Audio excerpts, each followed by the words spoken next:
Alright, सबसे पहले आपको खबर बता देते हैं मनीष सिसोदिया के बारे में, जहां पर उन्हें 2 एडिशनल डेज कस्टडी में दे दिए गए थे कोर्ट की तरफ से। पिछले सैटरडे को जब उनकी 5 दिन की कस्टडी, जो सबसे पहले कस्टडी दी गई थी कोर्ट की तरफ से, वो खत्म हुई थी और उसके बाद उनकी कोर्ट में पेशी के बाद फिर उनके 2 दिन और कस्टडी में बढ़ा दिए गए थे। Now this is in connection with his alleged involvement in the liquor scam case, but 8 opposition parties have also now written to the Prime Minister alleging blatant misuse of central agencies against the opposition leaders and have called the action against Sisodia long witch hunt that continues. Now the signatories, however, had no representative from the Congress, DMK and the left, further highlighting the cracks in the anti-BJP camp. On the other hand, the opposition leaders alleged that the charges against the Aam Aadmi Party leader were outrightly baseless and smacked of a political conspiracy. So first of all, let's listen in to what the opposition has to say as far as the charges. Addressing our learned Prime Minister. या देशामध्ये केंद्रीय तपास यंत्रणांचा गैरवापर करून राजकीय विरोधकांना सूडबुद्धी target केलं जातं। त्या संदर्भात सगळ्या विरोधी पक्षांनी एकत्र येऊन आवाज उठवावा आणि केंद्रापर्यंत ही बाब न्यावी। CBI, ED and IT are targeting only the opposition party leaders, and these 3 agencies have become an extended, arms of the central government to which end the opposition party leaders and the governments. On the other hand, those leaders who were facing charges, corruption charges, and those who were accused, in many cases, the moment they joined BJP, no cases were continued, the investigation was not continued at all.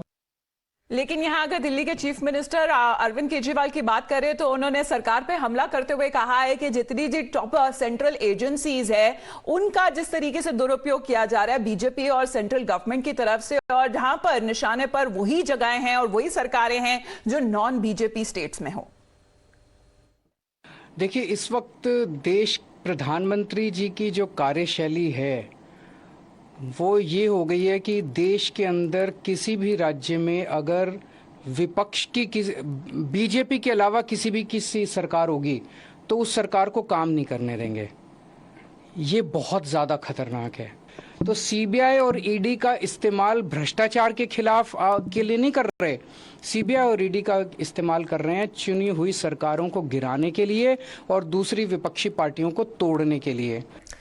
Now, from managing to get a few opposition leaders to speak against the centre after the arrest of its number 2 in the party, to now allegedly using children as an emotional card, the Aam Aadmi Party seems to be trying all means. A gate of a Delhi government school in northeast Delhi's Shastri Park area and the desk with posters "I love Manish Sisodia" also came up outside other government schools, on which messages to Sisodia were written saying, and I quote, "We love you, sir. Please come back," unquote. अब बताया जा रहा है कि Delhi police की तरफ से ये केस फाइल कर दिया गया है उस सरकारी स्कूल के अगेंस्ट, और इस कंप्लेनेंट में ये बताया गया था कि करीबन 3 मार्च को 8 और 8:30 बजे के बीच सुबह के कुछ आम आदमी पार्टी के जो कार्यकर्ता आए थे वो बैनर्स और ये पोस्टर्स लगाकर चले गए जहां पे वो जो सरकारी स्कूल के गेट पर, और ये शास्त्री पार्क की खबर आ रही है, पहले बोला गया कि अंदर से डेस्क लेकर आए और वहां पर उन्होंने बाहर ये पोस्टर्स फिर चिपकाने शुरू कर दिया। बताया जा रहा है कि कंप्लेनेंट की तरफ से ये भी शिकायत दर्ज करी गई है कि उनके पास परमिशन नहीं थी और इस तरीके से